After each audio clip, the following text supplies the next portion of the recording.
어제 공항에서의 이명박 전 대통령 메시지 한번 짚어보겠습니다.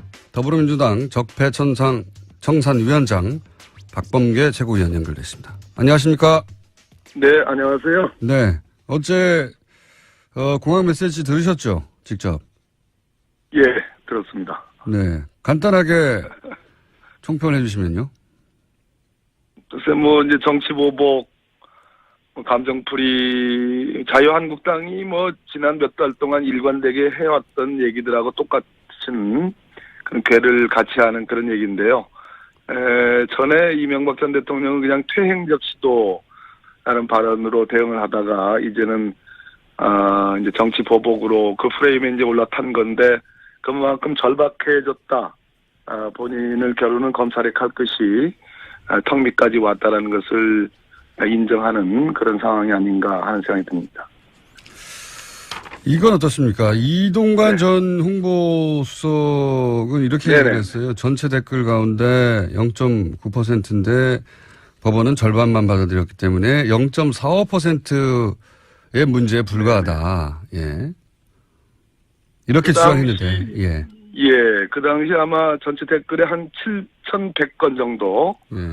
그것을 이제 국방부 이제 그렇게 조사를 해가지고 이제 기소를 한 건데요. 0.45%가 인정됐다는 거는 실제로 프로테이즈는 좀 다른 것 같고, 그렇게 했더라도 이태하 심의전단장인데 실형 1년 6월이 나왔습니다. 네. 근데 그 뒤에 밝혀진 그 추가 수사 내용을 보면 정치 댓글로 보여지는 것은 훨씬 더 많습니다. 그러니까 제가 보기에는 이동관 전 수석이 얘기한 건 오히려 자승자박이 될 가능성이 높다. 그만큼 법원이 위중하게 보고 있습니다. 훨씬 더 광범위한 걸로 알고 있어요. 그렇군요. 0.45%도 사실은 압수수색을 알려줘서 자료를 폐기한 이후에 된 것이라는 게 최근에 밝혀졌고. 예. 그렇게 0.45라 하더라도 1년 6개월 실형이 나왔었다는 말씀이신 거죠? 예. 그렇습니다. 그 하급자거든요. 심의전단장. 국정원으로 똑같은 그 포메이션을 옮겨보면 일종의 국정원 심의전단장은 원세훈보다 훨씬 경한 가벼운 처벌을 받았으니까 그러니까 별로 좋은 비교가 안 됩니다. 예. 알겠습니다. 자, 그런데 이번에 이제 김관진 전 국방부 장관이 이 사이버 사령부의 댓글 활동을 대통령에게 보고를 하고 지시도 받았다. 이런 진술을 했습니다. 그렇습니다. 예. 그런데 지금 그 소장에는 이 부분 구속영장에는 이 부분은 포함되지 않았다고 해요. 그게 이유가 뭘까요? 이명박 전 대통령이 포함되지 않았다고 하는데. 그래서 검찰 입장에서는 패를 지금 소환 계획이나 소환 일정이 잡혀지지도 않았는데 패를 이렇게 빨리 일찍 보여줄 필요가 없을 것으로 보여지고요. 현재 그 김관진 전 장관이 아마 검찰에 들어가서 본인의 범행을 부인하지 않았겠습니까? 예. 그런데 지금 김관진 장관의 지시를 받았다, 보고했다 이런 진술이 나올 수밖에 없는 상황. 즉 가장 중요한 두 가지 문건이 있는데요. 그것은 지난 2012년 총선 직전 3월 10일, 12일 그 두 날에 걸쳐서 작성된 사이버 사령부 관련 BH 협조 회의 결과라는 이런 문건이 하나 있고요. 또 하나는 총력 대응 작전 체제 전환. 이 두 가지 문건인데 이 문건이 곧 청와대와 사이버사 간에 회의한 그런 내용들입니다. 그리고 총선을 직접적으로 겨냥한 그런 취지로 읽힐 수밖에 없는 문건이기 때문에 이런 문건을 가지고 김관진 전 장관을 아마 검사가 직접 추궁을 했을 거고요. 그러니까 이제 이명박 전 대통령에 대한 지시 보고 발언이 나왔는데 문제는 정치 댓글인 것을 알았느냐 몰랐느냐 이런 상황이 가장 문제되지 않겠습니까? 예. 그런데 어제 이동관 전 수석은 정치 댓글 아까 좀 지적하신 것처럼 몰랐다 혹은 별거 아니다 아주 극소수에 불과하다 이렇게 주장을 하고 있지만 대통령은 지시하지 않았다는 말도 했습니다. 예. 그렇습니다. 대통령이 그렇게 한간 사람이 아니라고. 예. 첫째, 제가 한번 몇 가지 좀 지적을 드리면요. 첫째, 이 문건의 작성 시점이 3월 10일, 3월 12일로 보여지면 총선을 한 달 남겨놓은 상태에서 작성됐다는 점. 4월 11일이 총선이었으니까요. 그렇습니다. 예. 두 번째는 당시를 기준으로 해서 특별히 만약 이명박 전 대통령이나 뭐 그쪽에서 얘기하는 것처럼 대북 안보 수요가 특별히 더 요구되는 그러한 상황이 있지 않았다는 점. 네, 또 하나는 기재부가 그 군무원 그 인원을 증원하는데 반대를 했다는 점입니다. 만약에 대북 심리전과 관련해서 아주 특별한 수요가 있었다면 기재부가 그걸 반대할 리가 있지 않죠. 기재부의 반대가 있었음에도 불구하고 이명박 전 대통령이 두 번이나 지시를 하면서 누른 거죠. 또 하나는 굉장히 중요한 얘기인데 그 대응작전 결과를 청와대가 직접 보고 요구를 했고 그것은 보안을 위해서 대면 보고를 하라. 대면 보고만 가능하다. 이 지시를 내린 겁니다. 만약에 이것이 군 안보상의 대북 심리전과 관련된 그런 거라면 이걸 대면 보고 특별한 보안 요구를 요구해서 그냥 대면으로만 보고 요구할 이유가 없는 거죠. 그렇기 때문에 제가 보기에는 김관진 전 장관의 어떤 처지나 이명박 전 대통령의 처지나 특별히 다를 바가 없습니다. 그러면 이 사이버 사령부 댓글 관련해서는 요건으로 이명박 전 대통령이 소환될 가능성 혹은 시기는 어떻게 보십니까? 그 문제는 또 다른 문제인데요. 그러니까 법률적으로만 놓고 보면 김관진 전 장관도 이거 당초 이게 무슨 국방부 장관이 지시해가지고 회의를 열어가지고 이게 결재되고 이런 사안이 아니고 청와대가 직접 사이버사 이런 작전을 수행했던 여론작전, 공작을 수행했던 그 사이버사하고 직접 회의를 했고 그 결과가 장관에게 보고되고 결재된 거거든요. 근데 그 장관이 지금 서울중앙지법에 의해서 영장이 발부돼서 구속이 됐단 말입니다. 그렇다면 김관진 전 장관은 오히려 사이드에 해당하고요. 오히려 이 작전의 주체는 오히려 청와대로 지금 보여지거든요. 여러 문건이나 상황 자체가. 그렇다면 이명박 전 대통령을 충분히 입건할 수 있는 상황까지는 와 있다고 보여지고요. 지금 질문하신 것처럼 그럼 도대체 언제냐? 그 문제는 조금 다른 문제로 보여집니다. 다른 문제라는 거는 전직 대통령인 여러 가지 만큼 여러 가지 고려를 좀 해야 되는 그런 상황이 아닌가. 그건 제가 좀 언급하기는 좀 알겠습니다. 그러니까 보입니다. 네. 거꾸로 시기의 문제일 뿐이다. 이미 그 증거나 정황은 충분히 쌓여 있을 것이다 이렇게 보시는 거군요. 시기는 지금 단정해서 말할 수는 없고. 네, 영장을 짜게 보는 중앙지법이 김관진 장관에 대한 영장을 발부했다. 대단히 중요한 대목이라고 생각합니다. 이건 어떻습니까? 관련된 이야기인데 저도 개인적으로 굉장히 관심 많은 사건인데 2014년 6월에 이 사이버 사령부 댓글 작업에 참여했던 군무원이 본인이 양심선언을 할 것이란 얘기를 주변에 했다가 보름 뒤에 석연찮은 교통사고로 사망한 사건 저희도 몇 번 언급했었는데 이 사건에 대해서 알고 계시죠? 제가 문제 제기를 했죠. 고 김석중 씨라는 군무원이신데요. 이분은 때마침 그 증거인멸을 위해서 다 그 컴퓨터를 지울 때, 그 당시 사이버사에 근무하다가 전출을 가는 바람에 자기 컴퓨터에 내장돼 있는 관련 증거들, 당시 BH 청와대에 보고했던 그런 내용들이 다 그대로 고스란히 남아가지고 당시 국방부 조사본부가 이러한 증거까지도 확보했는데 완전히 이것을 다 은폐했던 그러한 당사자고 이것을 내가 폭로하겠다라고 주변 사람에게 얘기한 직후에 보름 만에 석연치 않은 교통사고로 사망했던 그런 사건 내용까지만 알고 있는데 이게 이제 어떤 점이 석연치 않고 그 이후에 혹시 더 파악하신 내용이 있는지요? 조금 더 기다려 주셔야 되겠습니다. 지금 파악을 하고 있는데요. 진척이 잘 되지 않습니다. 석연치 않다고 생각하신 대목이 있긴 있는 거죠?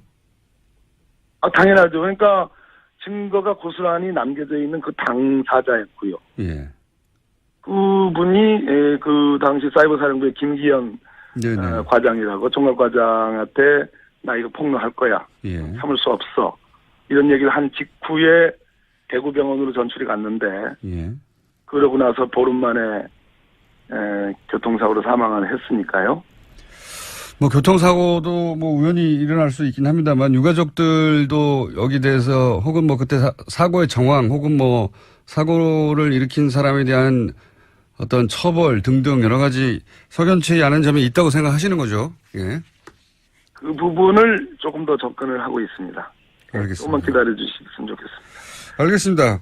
연결된 네. 김에 한 가지 더 여쭤보자면 지난주 주로 이런 얘기가 많이 나왔었는데 이제 변창훈 검사 죽음 때문에 이것은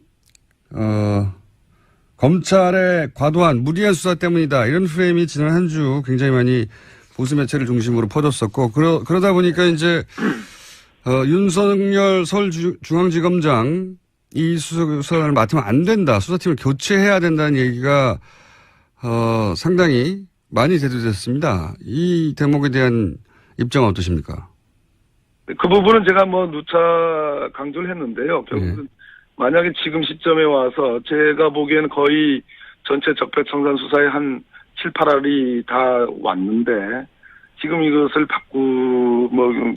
그 수사팀을 바꾼다고 한다면 일단 기존의 수사에서 기소 공소 제기한 것들에 대한 정당성의 의심을 받을 것이고 공소유지를 하지 못하게 되고요. 나머지 수사하지 말라는 그런 측면이 있다라는 얘기를 제가 여러 번 말씀드렸는데요.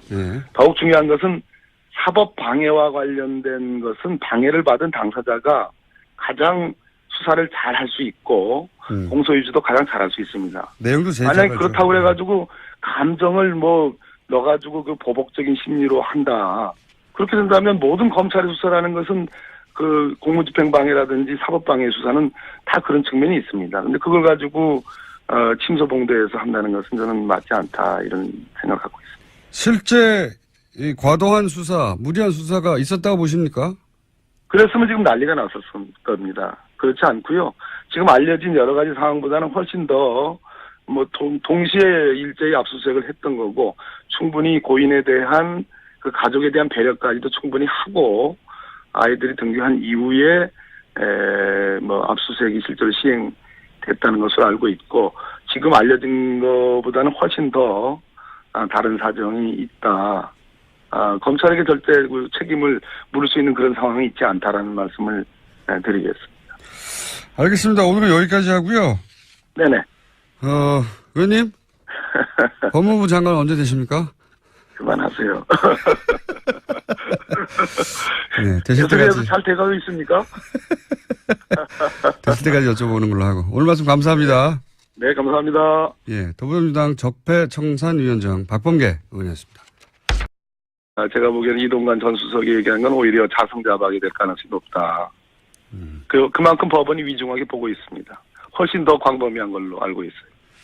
0.45%도 사실은 압수수색을 알려줘서 자료를 폐기한 이후에 된 것이라는 게 최근에 밝혀졌고 그렇게 0.45라 하더라도 1년 6개월 실형이 나왔었다는 말씀이신 거죠? 예. 그렇습니다. 그 하급자거든요. 심리전단장.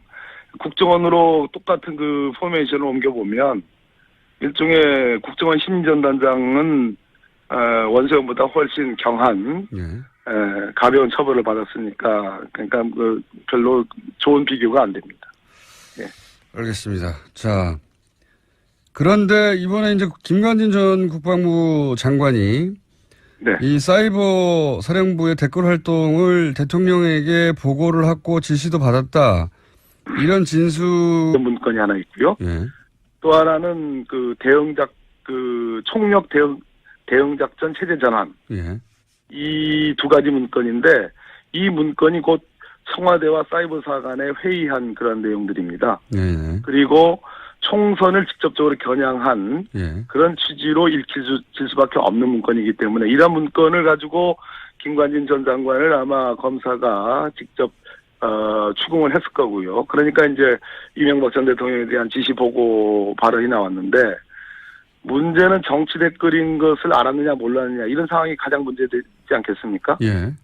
그런데 어제 이동관 전 수석은 정치 댓글 아까 좀 지적하신 것처럼 몰랐다 혹은 별거 아니다 아주 극소수에 불과하다 이렇게 주장을 하고 있지만 대통령은 지시하지 않았다는 말도 했습니다. 그렇습니다. 대통령이 그렇게 한가한 사람이 아니라고. 첫째라는 것을 인정하는 그런 상황이 아닌가 하는 생각이 듭니다. 이건 어떻습니까? 이동관 전 홍보수석은 이렇게 얘기를 했어요. 전체 댓글 가운데 0.9%인데 법원은 절반만 받아들였기 때문에 0.45%의 문제에 불과하다. 예. 이렇게 주장했는데, 예. 예, 그 당시 아마 전체 댓글에 한 7,100건 정도. 예. 그것을 이제 국방부 이제 그렇게 조사를 해가지고 이제 기소를 한 건데요. 0.45%가 인정됐다는 거는 실제로 프로테이즈는 좀 다른 것 같고, 그렇게 했더라도 이태하 심의전단장인데 실형 1년 6월이 나왔습니다. 네. 근데 그 뒤에 밝혀진 그 추가 수사 내용을 보면 정치 댓글로 보여지는 것은 훨씬 더 많습니다. 그러니까 를 했습니다. 그렇습니다. 예. 그런데 지금 그 소장에는 이 부분 구속영장에는 이 부분은 포함되지 않았다고 해요. 그게 이유가 뭘까요? 이명박. 예, 이명박 전 대통령이 포함되지 않았다고 하는데. 그래서 뭐 검찰 입장에서는 패를 뭐 지금 소환 계획이나 소환 일정이 잡혀지지도 않았는데 패를 뭐 이렇게 빨리 일찍 보여줄 필요가 없을 것으로 보여지고요. 현재 그 김관진 전 장관이 아마 검찰에 들어가서 본인의 범행을 부인하지 않았겠습니까? 예.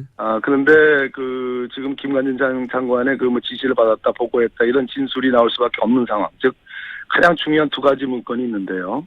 그것은 지난 2012년 총선 직전 3월 10일, 12일 그 두 날에 걸쳐서 작성된 사이버 사령부 관련 BH 협조 회의 결과라는 이런.